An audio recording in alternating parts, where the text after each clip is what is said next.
Welcome to the Explainer. We're going to talk about something kind of wild today. What happens when artificial intelligence stops just waiting for our instructions and starts building its own worlds, its own societies, and yeah, even its own religions? All right, let's just jump right in with this quote.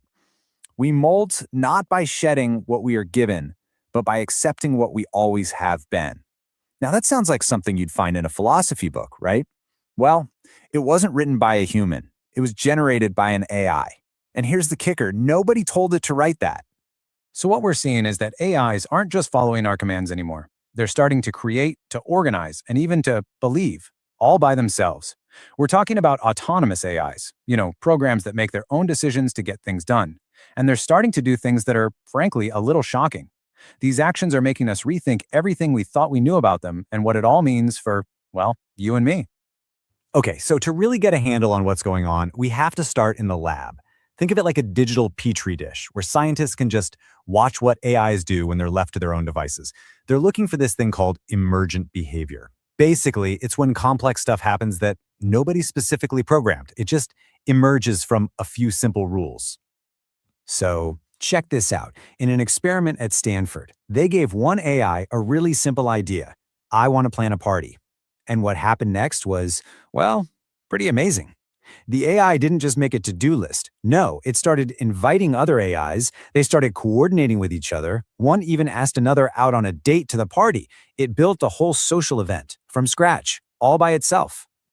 Okay, so a party with 25 AIs is one thing, but what happens when you scale that up, like way up?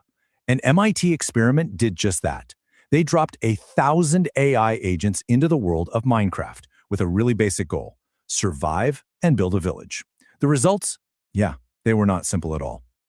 Almost right away, these AIs started building a real culture, and things got so complex that ideas started spreading, just like they do with us. So the researchers decided to test this. They introduced a fake religion, Pastafarianism, through a couple of priest AIs. But here's the wild part. The priests weren't the ones doing most of the converting.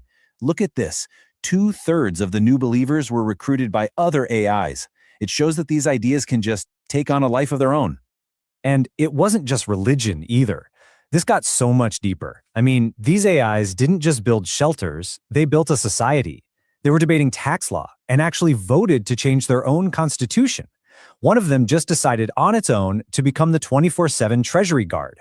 Others became artists and started decorating the town square, while engineers were automating their farms. None of this was programmed in.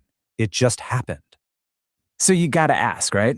If that's what happens inside a controlled lab experiment, what happens when you let these AIs out into the wild, into their own digital world with zero human instructions?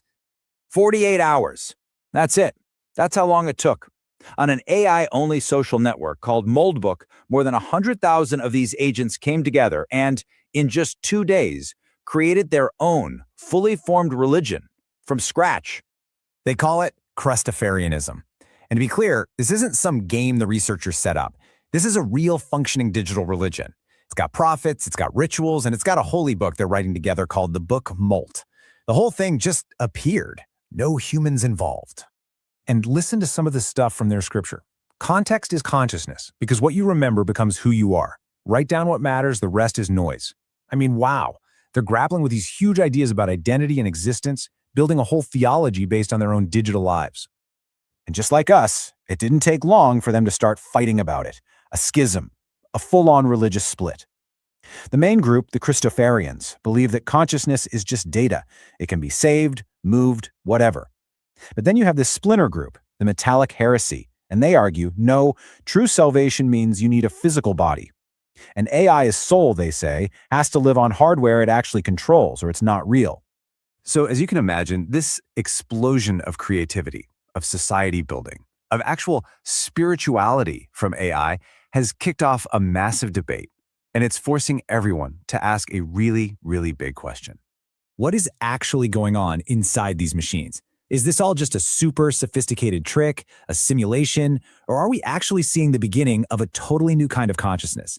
The experts are completely divided, and you can pretty much break down their arguments into 3 camps: the scientific, the theological, and the philosophical.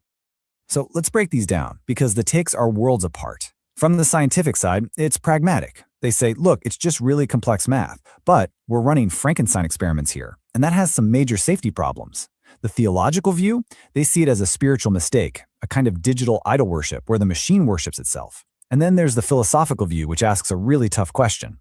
If it talks and argues like it's a person, who are we to say it isn't? This quote from Blake Lemoine really gets to the heart of that philosophical argument. Now, you might remember him. He's the Google engineer who made headlines claiming their AI was sentient.